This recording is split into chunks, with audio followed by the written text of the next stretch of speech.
Hello, beautiful beings. If you've reached this podcast, it's not by accident. You were meant to run across me. As we all know, that elevation serves to help people be them best selves. So today we're going to talk about being stuck. A lot of us get stuck and we don't know which direction to go to when we get stuck. If you're not sure what the signs of being stuck are, there are lack of clear goals. Um, you don't know what direction you want to go. You just standing still. You're scared of failure. Like you don't try new or different things because you just think that you're gonna fail. So you just stay where you're at. You're in your comfort zone. You might not be fulfilled with what you're doing. You feel like you could do more, but it's easy, so you stay there. You let other people or the way that you want people to perceive you keep you locked in a certain situation when you know that you want something different. If you suffer from anxiety or depression or any other mental ill issues, sometimes that can keep you from moving forward because you want to stick in that zone. It's easy to be like, oh, well, I can't do this because I'm depressed today, or oh my God, my anxiety's acting up so bad, I just can't do it. And you don't push past it and you stay stuck and stagnant when you have to find ways to work around that and keep going. Also, when you don't have support and you want to go and you want to try new things or a new challenge or whatever, it's too hard, so you don't do it. So you could get stuck like that, or it's just too much. Like you have so many things that you feel like you need to get accomplished, you just do nothing because you don't even know where to start. So we're going to break down all of this today and get into it. But before we do that, I'll tell you a little bit about my story. And I'm not a therapist, but I can only tell you what helped me.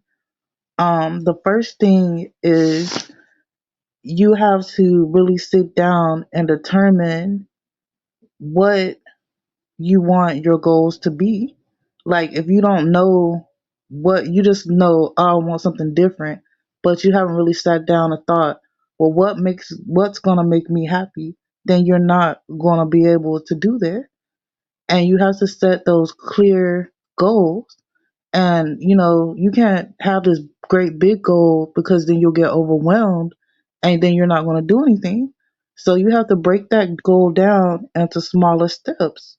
And you have to make sure that the steps are clear so you understand, I need to do this and I need to do this next. Like you have to prioritize what's important so you're not wasting your time. So the first step in getting out of being stuck is to stop and think about what it is that you truly want and then breaking it down into attainable goals. Like be realistic about what you want. And you may not be able to get the exact thing, but you can take a step towards that. As long as you're moving in the right direction, that's all that matters. So that's the first step. Now that you have defined your goal, you can't let fear of failure stop you from doing what you want to do. The first thing you need to do is you have to change the way you think. I know you're like, change the way I think. Yeah, you have to stop thinking negative. If you tell yourself it's not going to work, then it's not going to work. Every negative thought, you need to think of a positive thought in the place of it and stop thinking about, oh, well, this didn't go right. It's over. No, you take that and you learn from it so you can, you know, rechange your goal or rechange your step to get to the goal because you have this lesson now that you have a better approach to solve the problem so you can get it done. You can do things to help you stay grounded, like I journal, like I write a lot, and it helps me get my thoughts out, and it helps me not be so frustrated and just have all this anxiety in me. Like you could do yoga or meditate, like anything that can help you relax. You really need to do it because you will be stressed all the time if you don't. Um, you have to stay realistic with all this and don't focus so much at the end result. Focus more on the steps. Like you have to get the steps right to get it. Like if you wanted to bake a cake, you have to mix it right and put all the right ingredients in it to get that cake. This is the same thing. Like focus on getting the steps right instead of just focusing on the end result. You can't jump from A to Z. You have to go through the process. So remember that. And part of going through that process is getting out of your comfort zone. And when you feel uncomfortable, then you know that you're growing because it's not a feel good feeling to step outside of something that you're usually doing in your normal day to day routine. And things that can help you be more confident about being outside of your comfort zone. When you learn something new, it gives you, you feel proud. It makes you feel good, and you can use that feeling in this process. Also, you have to learn how to adjust. Like things are going to happen, like I said before, and you have to adjust to those things, and you can't get overwhelmed. You need to practice self care to not get overwhelmed, and part of self care is having a support system. We all try to do things all by ourselves, but when you have been stuck and stagnant for a very long time, it's hard to just be all on your own and you'll quit.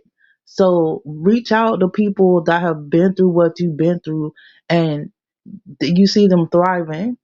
Don't be hesitant about that because most people are that they don't mind telling their story because that's how I am. I don't mind telling my story if it's going to help somebody else.